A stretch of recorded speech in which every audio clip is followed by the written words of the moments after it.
Have you ever stopped to think about the incredible influence our words have on our lives? In Proverbs 18:21, we read that, quote, "Death and life are in the power of the tongue," quote. As believers, we're called to harness this power wisely.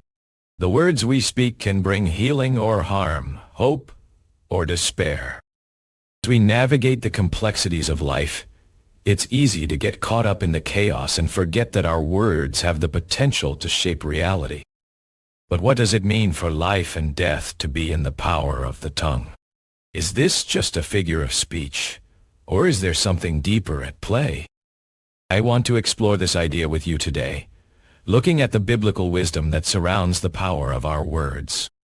From the wise counsel of King Solomon to the teachings of Jesus himself, we'll delve into what it means to speak life and death into existence. It's not just about avoiding hurtful speech or speaking positively all the time. It's about understanding the deeper dynamics at work when we use our words. When we choose to speak life, we're not just blessing others. We're also declaring our own destiny. In this introduction, I want to set the stage for our exploration of this fascinating topic. Get ready to discover how the power of your tongue can be a source of transformation and renewal in your life. Biblical context and key passages. The notion that life and death are in the power of the tongue is rooted in Scripture, beginning with Proverbs 18:21. King Solomon reminds us that our words have the potential to bring either life or death. This concept is further explored in other passages, such as Matthew 12:37, where Jesus emphasizes the importance of accountability for our words. He says, "For by your words you will be justified, and by your words you will be condemned." Isaiah 41:10 is another key passage that speaks to this idea. The prophet writes, "You are my help and my glory. In you I trust. My times are in your hand. Deliver me from the snare they have set for me." In these passages, we see that our words can either build up or tear down, encourage or discourage.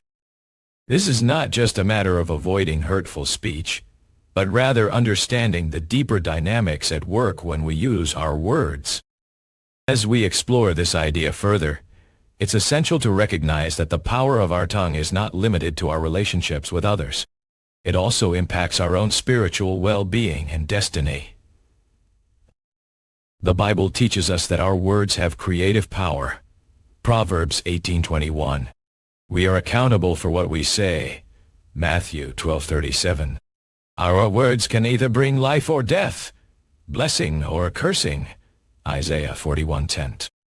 Meaning and key themes. The concept that life and death are in the power of the tongue is a profound reminder of the immense responsibility we have when it comes to our words. It's not just about avoiding hurtful speech or using nice language. It's about understanding the deep impact our words can have on ourselves, others, and our surroundings. And King Solomon says in Proverbs 18:21 that death and life are in the power of the tongue, he's highlighting the idea that our words have the power to shape reality. This isn't just a metaphor, it's a literal truth. Our words can bring healing or harm, hope or despair. One key theme that emerges from this concept is the importance of accountability for our words. As Jesus says in Matthew 12:37, "For by your words you will be justified, and by your words you will be condemned." This means we need to take ownership of what we say and how it affects others. Another crucial aspect is the creative power of our tongue. When we speak life-giving words, we're not just blessing others, we're also declaring our own destiny. As the prophet Isaiah writes in Isaiah 41:10, "You are my help and my glory. In you I trust. My times are in your hand. Deliver me from the snare they have set for me." This understanding of the power of our tongue should prompt us to be mindful of what we say and how we say it. Let's strive to use our words as instruments of encouragement, hope, and healing. Practical application today. So, how can we apply this biblical wisdom in our daily lives? One practical step is to become more aware of the impact our words have on others.